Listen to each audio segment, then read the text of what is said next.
मैं आपको एक आंकड़ा दिखाना चाहूँगी। हमारे देश में हर 100 में से 50 लोग अपने बालों की समस्या को लेकर फ्रस्ट्रेशन में हैं। सवाल है, ऐसा क्यों? और अगर ऐसा है भी तो क्या इस मुश्किल का कोई परमानेंट सोल्यूशन है? इलाज पर हम बात करेंगे, लेकिन इससे पहले एक्सपर्ट डॉक्टर शरद मिश्रा से हमने एक सवाल किया था।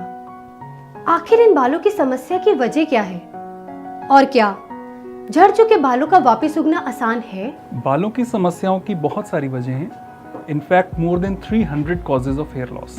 लेकिन जो सबसे इम्पॉर्टेंट कॉजेज हैं वो हैं जेनेटिक, यानी कि अगर आपके परिवार में, आपकी फैमिली में, चाहे वो माँ की तरफ हो या फादर की तरफ हो, हेयर लॉस की हिस्ट्री है तो इट इज़ वेरी पॉसिबल कि आपके अंदर भी हेयर लॉस आएगा। दूसरी सबसे इम्पॉर्टेंट कॉज है हार्मोनल इम्बैलेंस, जैसे कि अगर किसी व्यक्ति के टेस्टोस्टेरोन बहुत ज़्यादा बढ़े हुए हैं या ईस्ट्रोजन की कमी है फीमेल्स में, जो हार्मोन के इम्बैलेंस होते हैं, थायराइड की डेफिशिएंसी है, इनकी वजह से भी हेयर लॉस बहुत कॉमन है।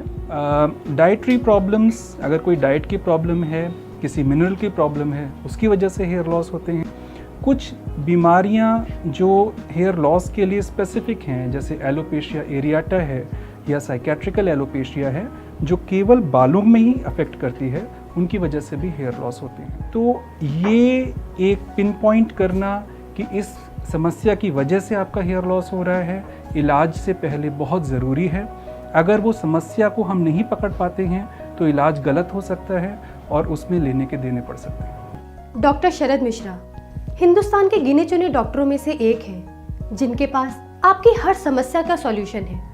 हम सॉल्यूशन पे बात करें इससे पहले हम डॉक्टर शरद मिश्रा के बारे में आपको कुछ बता दें। डॉक्टर शरद मिश्रा एक जाने माने प्लास्टिक सर्जन हैं और भारत में हेयर ट्रांसप्लांट सर्जन के तौर पर विख्यात हैं। डॉक्टर शरद मिश्रा ने armed force medical college Pune से 99 में MBBS की डिग्री प्राप्त की। उसके बाद KGMC लखनऊ से 2015 में जनरल सर्जरी में मास्टर किया। प्लास्टिक सर्जरी में डॉक्टर शरद मिश्रा के पास MCH की डिग्री है। डॉक्टर शरद मिश्रा ने PGI-MER चंडीगढ़ से साल 2009 में डिग्री हासिल की है। इसके अलावा एस्थेटिक सर्जरी और हेयर ट्रांसप्लांट की इंटरनेशनल ट्रेनिंग में डॉक्टर शरद मिश्रा ने फेलोशिप ली है। डॉक्टर शरद मिश्रा दिल्ली के Ram Manohar Lohia hospital and PGI-MER में प्लास्टिक सर्जरी के असिस्टेंट प्रोफेसर भी रह चुके हैं। हेयर ट्रांसप्लांट के क्षेत्र में डॉक्टर शरद मिश्रा को 12 साल का कड़ा अनुभव है। इतना ही नहीं, डॉक्टर शरद मिश्रा पहले भारतीय लेखक हैं जिन्होंने हेयर ट्रांसप्लांट पर बुक लिखी है। Doctor Sharad Mishra Johnson and Johnson की एलोपेशिया कमेटी के एडवाइजरी में सदस्य भी हैं। डॉक्टर शरद मिश्रा NTHI टेक्निक को इस देश में इंट्रोड्यूस करने वाले पहले सर्जन हैं, जिनके लिए इन्हें 2013-14 के best hair transplant surgeon in India के global health care excellent award भी मिल चुके हैं। Our next award is for India's best hair transplant surgeon. This goes to Dr. Sharad Mishra.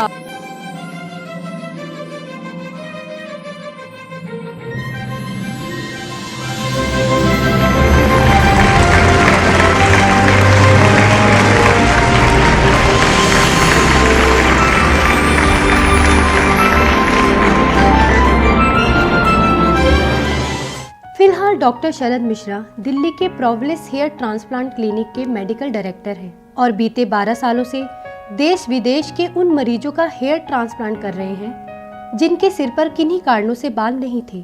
तो आइए दोस्तों, आपकी मुलाकात कराते हैं डॉक्टर शरद मिश्रा से, जिनसे बात कर रही हैं हमारी सहयोगी मुमताज सेठी। डॉक्टर शरद मिश्रा आज हमारे साथ हैं, तो आइए हम उन्हीं से जानते हैं कि हेयर ट्रांसप्लांट करना कितना आसान है और इस टेक्निक के ज़रिए किस तरीके से आप अपने जीवन को आत्मविश्वास के साथ में भर सकते हैं। डॉक्टर मिश्रा, आपका बहुत बहुत स्वागत है हमारे इस खास प्रोग्राम में जिसका नाम है बाल है तो बात है। डॉक्टर मिश्रा, मैं आपसे जानना चाहती हूँ, मेरा पहला सवाल आपके साथ ये है कि हेयर ट्रांसप्लांट परमानेंट सोल्यूशन है? जी हाँ, हेयर ट्रांसप्लांटेशन एक परमानेंट सोल्यूशन है हेयर लॉस का। मैं इसका रीज़न भी आपको बताता हूँ।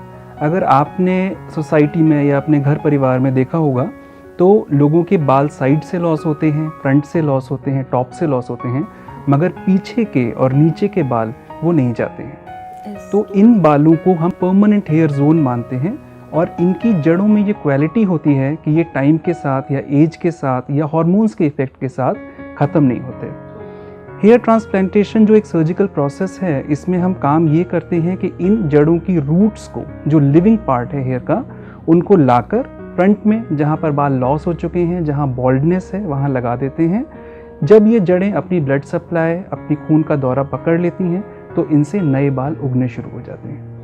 ये जो जड़ें हैं, बिकॉज ये परमानेंट रूट्स हैं, तो ये अपनी लोकेशन चेंज करने के बाद भी परमानेंट ही रहती हैं। ऐसा नहीं कि लोकेशन चेंज करने की वजह से जहाँ पर दोबारा लगाए हैं वहाँ बाल झड़ने शुरू हो जाएं। हेयर ट्रांसप्लांट एक सर्जिकल प्रोसेस है, कैसे होता है ये प्रोसेस, इस बारे में आप उन लोगों को बताइए जो हेयर ट्रांसप्लांट के नाम से ही घबराते हैं। सबसे पहले तो ये कि हेयर ट्रांसप्लांटेशन के नाम से घबराने की कोई ज़रूरत नहीं है। ये एक माइनर सर्जिकल प्रोसेस है, मतलब मामूली सर्जरी प्रक्रिया। इस में ना तो हॉस्पिटल में एडमिट होने की ज़रूरत है, ना इसमें बेहोशी दी जाती है। आप सेम डे अपने घर वापस जा सकते हैं, अगले दिन से अपना कामकाज शुरू कर सकते हैं। केवल एक चीज़ का ध्यान रखना होता है कि प्रक्रिया में, बिकॉज बहुत बारीक काम है, टाइम लगता है करीबन 6 से 8 घंटे का, लेकिन इसमें कोई खतरा नहीं है, ना ही इसमें कोई आगे जाकर साइड इफ़ेक्ट्स होते हैं। डॉक्टर शरद, ये रोबोटिक हेयर ट्रांसप्लांट क्या है और इसमें कौन कौन सी टेक्निक्स का इस्तेमाल किया जाता है? रोबोटिक हेयर ट्रांसप्लांटेशन इस टाइम पर सबसे आधुनिक टेक्निक है हेयर ट्रांसप्लांटेशन करने की। ये एक फर्दर एडवांसमेंट है ऑन दी FUE टेक्निक। इसके 2 पार्ट्स होते हैं। पहला पार्ट होता है एक्सट्रैक्टर, जो बाल की रूट को निकालता है, और दूसरा पार्ट होता है इम्प्लांटर, जो हेयर की रूट को दूसरी जगह लगाता है। अब रोबोटिक ट्रांसप्लांटेशन का सबसे बड़ा एडवांटेज ये है कि जो प्रोसेस एक्सट्रैक्शन और इम्प्लांटेशन का पहले लंबा होता था या 2-3 पार्ट्स में होता था, उसको कंबाइन करके सिंगल पार्ट में कर दिया गया है।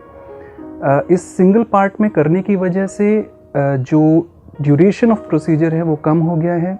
मरीज़ को कम देर हॉस्पिटल में रहना पड़ता है, क्लिनिक में कम देर रहना पड़ता है, हीलिंग फास्ट होती है और ग्रोथ भी पहले से बेहतर आती है। जब हेयर ट्रांसप्लांट हो जाते हैं तो इन बालों को उगने में कितना समय लगता है?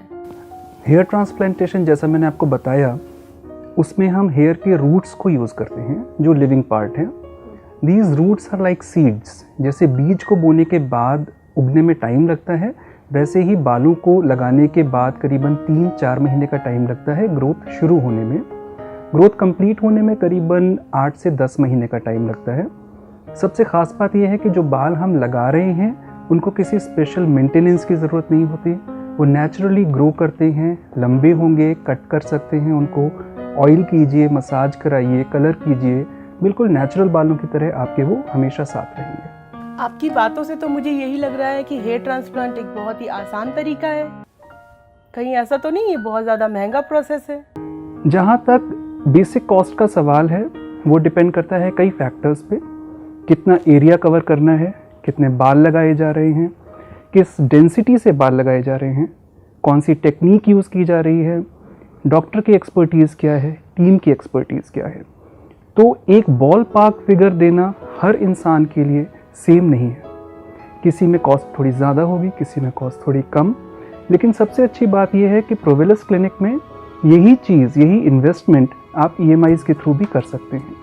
तो अगर आपको लगता है कि कॉस्ट ज़्यादा है तो आप उसको EMIs में कन्वर्ट करा के आसानी से पेमेंट कर सकते हैं। हमारा पता है 1001 Padma tower 1, Rajendra place, Pusa road, new Delhi 110008, India. हमारा फ़ोन नंबर है 011-4520-1001। हमारा दूसरा नंबर है 09650047060। आप हमारी वेबसाइट provelis.com पर भी संपर्क कर सकते हैं। इसके अलावा आप हमें ईमेल पे भी संपर्क कर सकते हैं। हमारी ईमेल आईडी है hairtransplantcenter@yahoo.com। मुझे यानी कनिका को दीजिए इजाज़त और रखिए अपना ख्याल। नमस्कार।